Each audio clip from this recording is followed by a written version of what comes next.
Pakistan versus England के दूसरे test का पहला दिन खत्म हो चुका है और जिस तरह से हम कल बात कर रहे थे कि पाकिस्तान ने जो टीम अपनी सिलेक्ट की है और इंग्लैंड ने जो टीम अपनी सिलेक्ट की है, उनके 2 चेंजेस थे पाकिस्तान के, 3 चेंजेस थे पाकिस्तान के। और पाकिस्तान ने तकरीबन इसमें कल हम बात कर रहे थे कि 6 स्पिनर्स खिलाए हैं, 4 जो है वो प्रॉपर स्पिनर हैं और उसके साथ 3 पार्ट टाइम स्पिनर थे। और बाद में मुझे याद आया कि यार कामरान गुलाम भी खेल रहे हैं, वो भी बॉल करते थे, उन्होंने तो अपना करियर ही एज अ बॉलर स्टार्ट किया था। सो खैर 7 बॉलर हम खिला रहे थे स्पिनर। सो अब आज की सूरत हाल क्या थी पहले दिन? शुरू में तो ऐसे लगा कि स्पिनर को हेल्प मिल रही है जब सुबह नया बॉल था, लेकिन ऐसा कुछ नहीं था कि आप कहो कि फास्ट बॉलर्स की आपको जरूरत ही नहीं है। वो आपको पता चला कि जब बॉल पुराना हो गया था, कि जब आपको रिवर्स स्विंग करनी थी, रिवर्स स्विंग आपको नजर आई। आज आपने देखा आप स्पिनर ने कोई इतना ज्यादा तंग नहीं किया, बॉल स्पिन हुआ है। उसकी वजह ये थी कि इसी पिच पे पिछला टेस्ट मैच भी हुआ था, जो कि कभी होता नहीं है। ये फर्स्ट टाइम किया गया था ताकि मैच का कोई रिजल्ट आ सके, पिछले मैच की तरह ना हो। और हालांकि पिछले मैच का रिजल्ट इंग्लैंड ने निकाल लिया था, लेकिन वो प्रॉपर ऐसे लग रहा था कि बिल्कुल फ्लैट विकेट है और उसी पिच में मैच था। और वो क्रैक्स जो उस मैच में नजर आ रहे थे अभी भी वो कुछ ऐसे नहीं थे कि आप कहो कि स्पिन को ऐसी हेल्प मिल गई कि बैटिंग करना इधर मुश्किल है। सो बैटिंग अभी इधर हो रही है, लेकिन मुझे लगता है कि हम आज कुछ ज्यादा ओवर डिफेंसिव हो जाती है, जो कि पहले भी मुझे लगता है कि हम कोई ऐसी एग्रेसिव बैटिंग कर नहीं रहे थे। अब जरा पर स्कोर कार्ड मैं आपको बताता हूँ कि हमारा माइंडसेट होना क्या चाहिए और हमने जो प्लेयर्स खिलाए थे उनको क्यों खिलाया गया और उसके बाद फिर हम खेले कैसे। अब्दुल्ला शफीक ने साइन के साथ ओपन की थी, जो कि वो पहले भी करते हैं, और निहायत ओवर डिफेंसिव बैटिंग जिस तरह से अब्दुल्ला शफीक स्टार्ट करते हैं उसी तरह से उन्होंने की और वो 7 रन बना के लीच ने उनको आउट कर दिया, बोल्ड किया। और कोई इतना बड़ा ब्रेक नहीं हुआ था, खेलने वाला बॉल था और उस पे आउट हुए। और वो हमेशा इस तरह से होते हैं, वो वनडे में बैटिंग शुरू करते थे, ओवर डिफेंसिव होते थे। जब तक वो 20-25 बॉल खेलते नहीं थे तो उनको उस वक्त तक कुछ समझ आती नहीं थी कि मैंने खेलना किस तरह से है। मतलब एक होता है ना कि बंदा मेरिट पे खेलता है। अब मेरिट पे हमारी टीम में कौन कहा जा सकता है कि मेरिट पे बॉल को खेलता है? बाबर भी हमें जब से वो प्रेशर में होता है वो हमें नजर आ रहा था कि वो किस तरह से खेल रहा था, ओवर डिफेंसिव वो भी हुआ पड़ा था। रिजवान में भी आज ये चीज नजर आई, पिछली इनिंग्स में भी नजर आई। पिछला जो मैच था इंग्लैंड के खिलाफ, सलमान आगा में इस तरह से नजर नहीं आता, वो मेरिट पे खेलता है। आज कामरान गुलाम को हमने देखा और उसने शो भी किया। सो अब आपको पूरी टीम को एक तरफ साइड पे करें और कामरान गुलाम को जरा एक तरफ साइड पे करें और इनकी शक्लें जरा देखें। इसीलिए फ्रेश लोग लाना जरूरी होता है कुछ मैचेस के बाद। ये जो बात की जाती है ना स्क्वाड मेंटालिटी की, जो बात आज हमने शुरू किया है, जैसे ग्रिस्पी ने कहा कि जी मुझे स्क्वाड मेंटालिटी लेके आनी है, गैरी गर्सन ने भी कहा। सो वो उसका मतलब ये होता है कि प्लेयर्स को रोटेट करना है, कि सारे मैच बाबर नहीं खेलेगा। बाबर ने 3 खेल ली है, एक सीरीज खेल ली, चलो अगली होम सीरीज है तो हमें कुछ दूसरे प्लेयर्स को खिलाना है। हमारे यहाँ पे इस तरह हुआ ही नहीं है। बाबर सारे मैच खेला है, शाहीन सारे मैच खेलता था, नसीम सारे मैच खेलता था, तो आज वो तीनों बाहर है। उसकी वजह यही है, वो फ्रेश वो बंदा अंदर आए। टीम की तो वो सूरत हाल है, टीम सबकी शक्लें आप देख लें, वो आपको कोई फ्रेश नहीं लगेगा। वो कामरान गुलाम वो नया आया है, सो वो उसकी शक्ल आप देखें बिल्कुल फ्रेश था और उसने आगे शो भी कर दिया। इंग्लैंड के खिलाफ खेल रहा था, इन्हीं प्लेयर से बीच में खेल रहा था, तो इसीलिए की रोटेशन जरूरी होती है ताकि जब ये आए, बाबर को रेस्ट मिला है, अब बाबर जब वापस आएगा तो वो फ्रेश होके आएगा। इसी तरह ये होती है प्लेयर को रोटेट करना, जो कि हमारे यहाँ पे तो वो शाहीन अफरीदी ने इतनी आई थिंक चाइल्डिश स्टेटमेंट दे दी कि मैं तो वर्कलोड मैनेजमेंट को मानता ही नहीं हूँ, ये कॉन्सेप्ट मेरी समझ में नहीं आता। वो ये बात उसने बिल्कुल ठीक किया कि उसकी समझ में नहीं आएगा और हमारे कई प्लेयर्स की समझ में नहीं आता होगा, क्योंकि वो इस चीज को अभी समझ ही नहीं सकते। इनका वो इंटेलेक्चुअली उस लेवल पर नहीं है कि वो, और इतने मेच्योर भी नहीं है, ये बच्चे हैं अभी सारे, इसीलिए इस चीज को समझ ही नहीं सकते। आज वॉक्स फाइट बैठा हुआ था, एक मैच वो खेला है, अब शायद अगला मुझे लगता है अगला मैच वो खेलेगा। तो ये चीजें होती हैं। हालांकि वो भी 130 132 में बॉल करता है, लेकिन एक पॉलिसी होती है, आपको ऑर्डर इसमें नजर नहीं आ रहा, वोट इसमें नजर नहीं आ रहा। सो ये सारी चीजें देखने वाली होती हैं। अब कल से वो इंग्लैंड की सीरीज शुरू है, इंग्लैंड की कह रहा हूँ, न्यूजीलैंड की सीरीज शुरू है इंडिया के साथ, उसमें आपको विलियमसन नजर नहीं आ रहा। सो ये सारी चीजें ऐसे होती हैं। ये जो हम लोग करते हैं, और इसमें फर्क सिर्फ प्रोफेशनलिज्म का है कि हम लोगों ने इसको गेम समझ के नहीं लिया हुआ।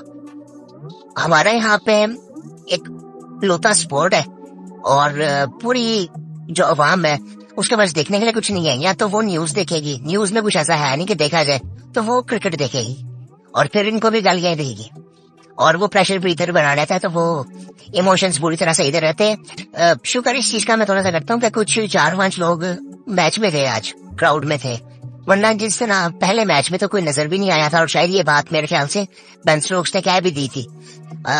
सो आई थिंक बहुत चीजें अभी ठीक करने वाली है पाकिस्तान में। जिस तरह से भी हमने टीम सेलेक्ट की है, हमारे पास फास्ट बॉलर नहीं है, मीर हमजा को यहाँ पे खिलाना चाहिए था। जब आपके पास सलमान आगा था तो आपने साजिद खान को खिलाया, क्योंकि कोई सेंस नहीं बनती थी इस चीज की।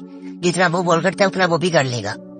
और अब हमें ये पता चलेगा तीसरे दिन, क्योंकि अभी हमारी इस वक्त सिचुएशन है, हमने 259 की है, 5 आउट है। तो आप इस वक्त ये नहीं कह सकते कि पाकिस्तान के हाथ में है सब कुछ।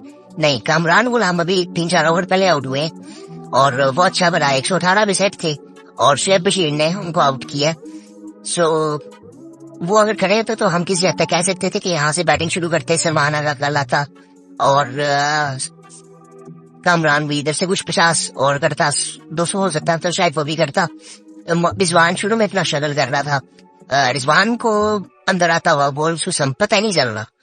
उसके साथ भी वही मसला मुझे लगता है थोड़ा वो चल रहा है कि उसके अभी दिमाग में काफी चीजें हैं।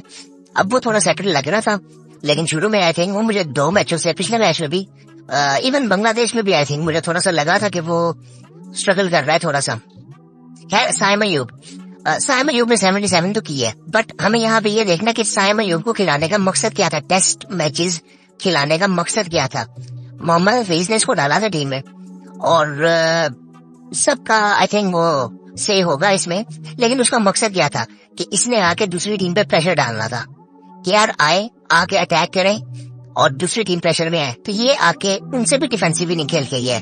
इसका स्ट्राइक रेट कामरान गुलाम से भी कम था, 77 160 बॉलों पे करके गया।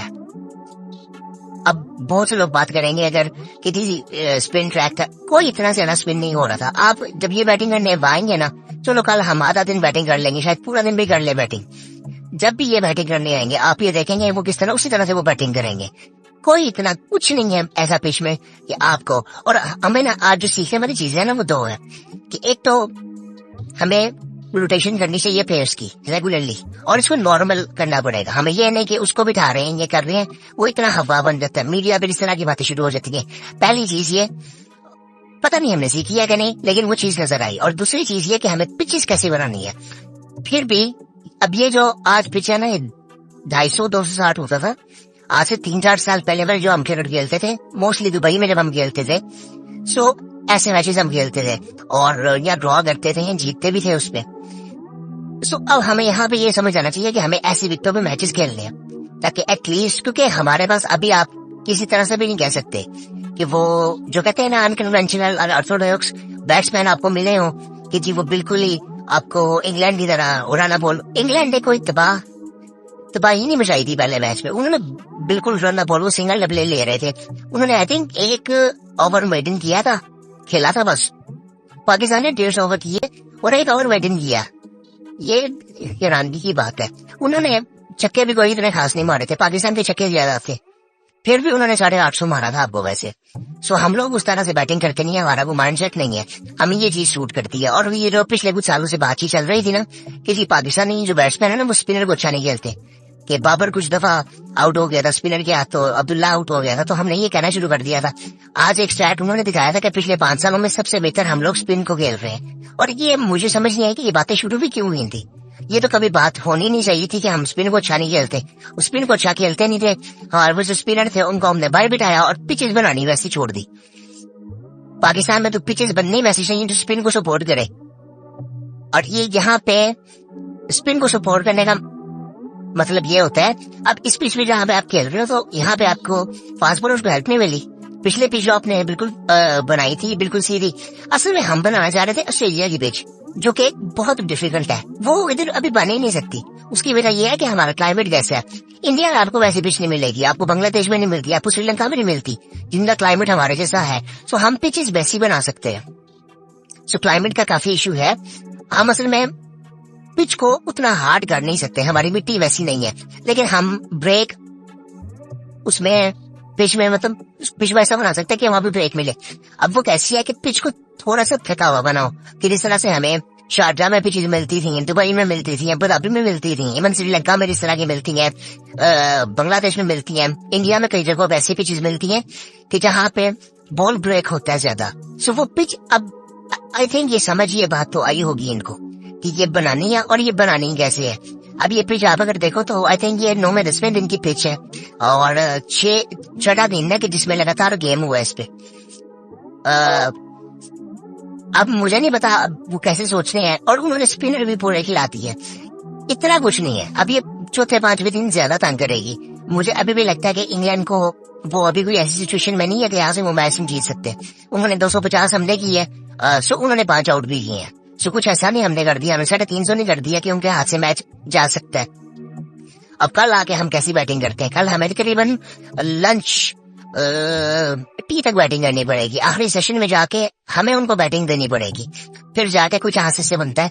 लेकिन मुझे नहीं लगता कि उनको कोई इतना खास कोई मसला होगा, क्योंकि अब ये देखें कि हमारे साथ नया बॉल भी एक स्पिनर नहीं करना है।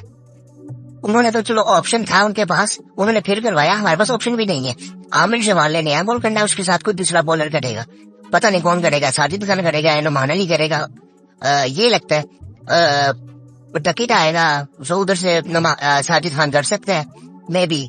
सो अब ये सिचुएशन चल रही है और हमारे पास रिवर्स स्विंग के लिए हम उस वक्त क्या यूज करेंगे, आमिर जमाल को यूज करेंगे। और आमिर जमाल पिछले मैच में 122-25 पे बॉल कर रहा था, वहां पे कुछ नहीं मिलता।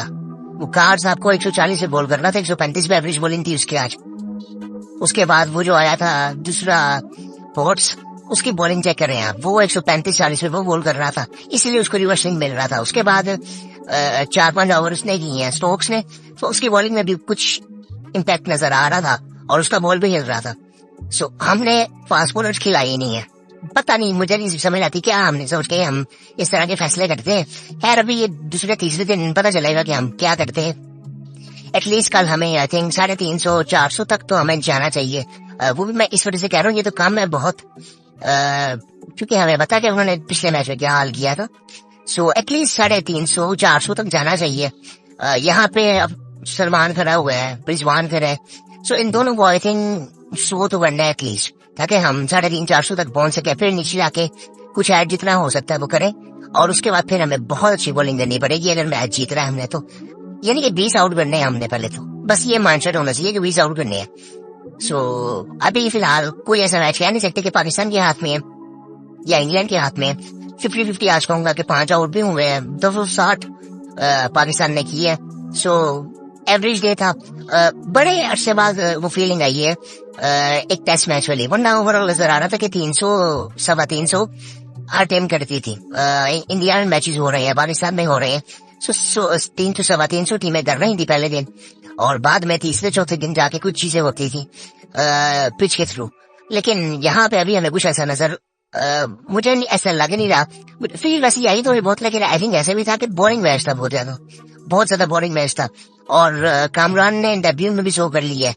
ये आई थिंक 41वां बैट्समैन था पाकिस्तानी जिसने डेब्यू पे शो किया, और बड़ी जबरदस्त इनिंग खेली है उसने। और मुझे ना साइम अयूब में खेलने का मकसद अभी समझ नहीं आ रहा। मुझे लगता है कि इस मैच में हमें अब्दुल्ला को बिठा के, मगर साइम को खिलाना भी था, सो अब्दुल्ला को आपको बिठाना चाहिए था और हुरैरा को मौका देना चाहिए था ताकि अगला मैच भी खेलता। अब आप किसी सूरत ये नहीं कर सकते अगले मैच में आप हुरैरा को खिला दें, क्योंकि इसके बाद आपने बाहर जाना है, तो फिर आप उसको आगे आने वाले टाइम में खिलाएंगे कि नहीं खिलाएंगे अगली सीरीज में। सो ये बड़ी ऐसी चीज है जिसपे बात की जा सकती है। बात भी क्या की जा सकती है, क्योंकि उससे कोई फर्क ही नहीं पड़ता। उससे फर्क इसलिए नहीं पड़ता कि हमें समझ नहीं आती कि ये सोचते किस तरह से है और फैसले किस बेस पे कर रहे हैं। अभी ये फैसला तो बड़ा अजीब सा है, लेकिन ये तीसरे दिन पता चलेगा। अगर ये पाकिस्तान मैच इस तरह से जीत भी जाता है, फिर भी ये लॉन्ग टर्म कोई सोल्यूशन नहीं है कि आप कोई फास्ट बॉलर प्रॉपर खिलाओगे ना, ये कभी भी नहीं होता। और ये किसी न किसी टाइम पे मीर रमजान मुझे नहीं समझ, मुझे तो लगता है पर्सनल किसी का है कि वो उसको खिला ही नहीं रहे। बिल्कुल सीधी सीधी उसकी जगह बनती है कि उसको खिलाना चाहिए था इस मैच पे।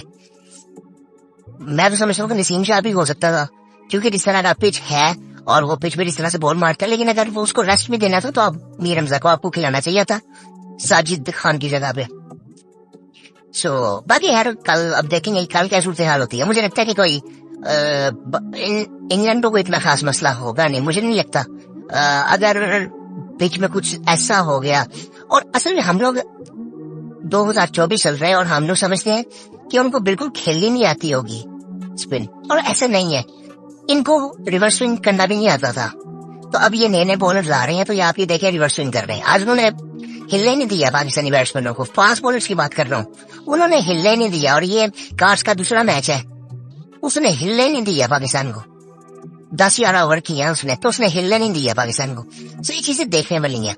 सो रिवर्स स्विंग उनको आती नहीं थी, अब वो उनको नया नया बच्चा कर रहा है। इसी तरह स्पिन बॉलिंग में भी जो हम लोग सोचते हैं ना कि गोरा फंस जाएगा, ठीक है वो फंसते हैं, लेकिन जो जिस मंच से हम लोग आए ना कि हमने फास्ट बॉलर ही कोई प्रॉपर नहीं खिलाया, इस तरह की टीमें बनती।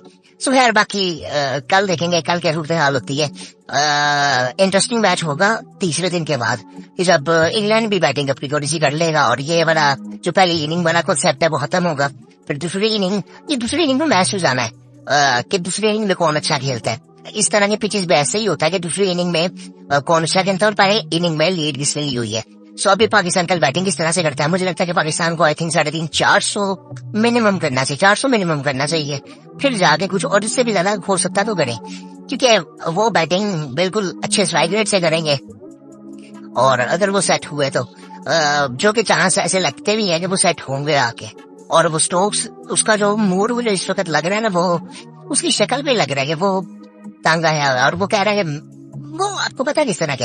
और मुझे जो एक चीज मैंने इसको बड़ी देर बाद गौर से देखा है मैच खेलते हुए, बॉलिंग में एक किस्म का एक मेच्योरिटी नजर आई थी कि जब उसने ब्रेक लिया था, और वो एक अलग किस्म की मेच्योरिटी, सही वर्ड नहीं है, आई थिंक वो सीरियसनेस गेम की जो अवेयरनेस है, मुझे लगता है कि वो नजर आई थी। मैंने इसको देखा था जब लास्ट टाइम ये पाकिस्तान आए थे और 3-0 से इन्होंने हमें हराया था, उस वक्त मैंने इसको देखा था। उसके बाद मैंने इसको इतना फॉलो नहीं किया, लेकिन अब मैं इसको दोबारा देख रहा तो मुझे इसकी मेच्योरिटी, उस गेम अवेयरनेस बहुत बेहतर लग रही है। आज जो फील्डिंग में चेंजेस थे, फील्डिंग किस तरह से इसने खड़ी की हुई थी, वो साफ नजर आ रहा था कि प्रॉपर वो खेल रहा पाकिस्तानी बैट्समैनों के साथ। उसके बाद आज का जो कीपर था इनका स्मिथ, मुझे वो बड़ा जबरदस्त लगा कि जिस तरह की बॉल कर रहे थे फास्ट बॉलर्स, और जिस तरह से वो पिक कर रहा था बॉलिंग, और पिच जिस तरह से रिस्पॉन्स कर रही थी, अच्छा कीपर लगता है। और बड़ी अच्छी उसने कीपिंग की है आज, और फील्डिंग जिस तरह से वो सेट कर रहा था स्टॉक्स, आई थिंक बहुत जबरदस्त था। बाकी यार अभी कल परसों का दिन इंटरेस्टिंग होगा, उसके बाद कुछ पता चलेगा कि किस तरफ मैच जा सकते हैं। बाकी फिर आपसे मुलाकात होती है।